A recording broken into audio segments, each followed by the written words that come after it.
রেস্টুরেন্টে গেলেই সবার আগে মনে হয় চিকেন টেন্ডার্সটা অর্ডার দিই। হ্যালো এভরিওয়ান, আসসালামু আলাইকুম। শিম্পুস কিচেন থেকে আমি শিম্পু। আজকের খুবই মজার একটা রেসিপি নিয়ে চলে এসেছি, চিকেন টেন্ডার্স। আর আমার এই রেসিপি যদি ভালো লেগে থাকে তবে প্লিজ লাইক, শেয়ার, সাবস্ক্রাইব করতে ভুলবেন না। সবার আগে রেসিপি পেতে অবশ্যই বেল বাটনটা ক্লিক করবেন। যখনই আমি কোনো রেসিপি দিব সবার আগে নোটিফিকেশন পেয়ে যাবেন। তবে চলুন দেখে নেওয়া যাক কীভাবে তৈরি করতে হয়। প্রথমেই আমি চিকেনের একটা ব্রেস্টের গোশত নিয়েছি, আর গোশতটাকে আমি পাতলা করে স্লাইস করে নিব। এই চিকেন টেন্ডার্সটা করতে আপনারা অবশ্যই কিন্তু চিকেনটাকে পাতলা করে স্লাইস করে নেবেন। আমি কিভাবে করছি এটা রেসিপি দেখে তো অবশ্যই বুঝতে পারবেন। আমি পাতলা করে এরকম 3টা স্লাইস করে নিচ্ছি, আর এটাকে লম্বা লম্বা করে এখন আমি আবার কেটে নিব। আর হচ্ছে এটা অবশ্যই কিন্তু ব্রয়লার মুরগি দিয়ে করবেন। ব্রয়লার মুরগির ব্রেস্টের গোশতটা কিন্তু অনেক থাকে, ব্রয়লার মুরগি দিয়ে করার চেষ্টা করবেন।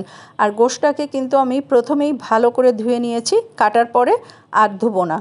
এখন এই যে 3টা ভাগ করে নিলাম, এখন লম্বা লম্বা করে এটাকে স্লাইস করে নিব। যেহেতু চিকেন টেন্ডার্সটা কিন্তু এরকম লম্বাই থাকে, আর এটা খেতে এত মজা হয় যে আপনারা রেস্টুরেন্টেও তো অবশ্যই খেয়েছেন। আর আমি ঠিক যেভাবে করছি একদম রেস্টুরেন্টের থেকেও মজা হবে, আপনাদের এটা আমি গ্যারান্টি দিয়ে বলতে পারি। এত মজা হবে যে আপনারা বারবার করে খেয়ে দেখবেন। সব কাটা হয়ে গেল। এখন আমি হাফ কাপেরও একটু কম লিকুইড দুধ দিয়ে দিলাম, আর একটা ডিম দিলাম, আর হচ্ছে গোলমরিচের গুঁড়া হাফ চামচ দিচ্ছি, মরিচের গুঁড়া হাফ চামচ, আর লবণ কিন্তু আমি খুবই সামান্য দিব, যেহেতু সস দিব এই জন্য লবণটা অল্প দিয়েছি। আর এখানে টমেটো সস এখন দিয়ে দিব টেবিল চামচের 1 চামচ, আর সয়া সসও টেবিল চামচের 1 চামচ দিব। আপনাদের লিকুইড গরুর দুধ যদি না থাকে তাহলে আপনারা এমনি পাউডার দুধও গুলিয়ে তখন দিয়ে দিবেন। আর এখন আধা চামচ দিলাম হচ্ছে রসুন বাটা, আর হচ্ছে আদা বাটাও হাফ চামচ দিলাম। দিয়ে ভালো করে এখন সব উপকরণ মিশিয়ে সুন্দর করে মিশিয়ে একদম 1 ঘন্টার জন্য আমি ঢেকে রেখে দেবো। 1 ঘন্টা পরে ফিরে এসেছি। ভালো করে এখন চিকেনটাকে আবারও একটু মাখিয়ে নিব। আর এখানে আমি মুড়ি গুঁড়া করে নিয়েছি, আর হচ্ছে ব্রেড ক্রাম্ব নিয়েছি, আর একটা ডিম একদম ভালো করে ফেটে নিয়েছি। অবশ্যই কিন্তু মুড়ির গুঁড়াটা আপনারা দেওয়ার চেষ্টা করবেন। এখানে অনেকেই আছে ময়দা দিয়ে কোটটা করে, কিন্তু ময়দা দিয়ে কোট করলে আমার কেন যেন মনে হয় খুব একটা ক্রিস্পি হয় না।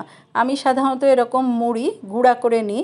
তা প্রথমে আমি চিকেনটাকে মুড়ি দিয়ে যে গুঁড়া করে নিয়েছিলাম সেটা দিয়ে ভালো করে কোট করে নিব। তারপরে হচ্ছে ডিম মাখিয়ে আবার হচ্ছে ব্রেড ক্রামে দিয়ে ভালো করে কোট করে নিব। আর আপনারা কিন্তু এইভাবে করে সমস্ত কোট করার পরে আপনারা যদি মনে করেন ডিপ ফ্রিজে রেখে দিবেন সেটাও করতে পারেন। আপনারা করে কিন্তু একদম ভালো করে ব্রেড ক্রাম লাগিয়ে ডিপ ফ্রিজে একদম এয়ারটাইট বক্সে করে রেখে দিতে পারেন। আপনাদের প্রয়োজন মতো যখন ইচ্ছা তখনই ভেজে খেয়ে নিতে পারবেন।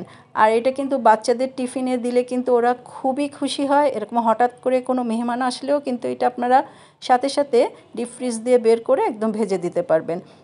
আমি আজকে ডিপ ফ্রিজে রাখছি না, আমি আজকে যতটুকু করেছি আপনাদের পুরাটাই ভেজে দেখাবো। আর এইরকম করে যখন করবেন আপনারা, ভিতরটা কিন্তু খুবই জুসি হয় আর বাইরেটা কিন্তু অনেক ক্রিস্পি হয়। একে একে করে সব কিন্তু আমি এরকম ক্রাম লাগিয়ে সব রেডি করে নিচ্ছি। আর প্রথমে আমি বলেছি কিন্তু মুড়ির গুঁড়াটা অবশ্যই দেওয়ার চেষ্টা করবেন। আর এখন আমি সব একদম ডুবো তেলে ভেজে নিব।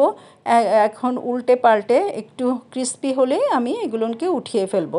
ভিতরটা কিন্তু খুবই জুসি হয়েছে আর বাইরেটা কিন্তু অনেক ক্রিস্পি হয়েছে। যে যেখান থেকে আমার এই রেসিপি দেখলেন সবাইকে অজস্র অজস্র ধন্যবাদ।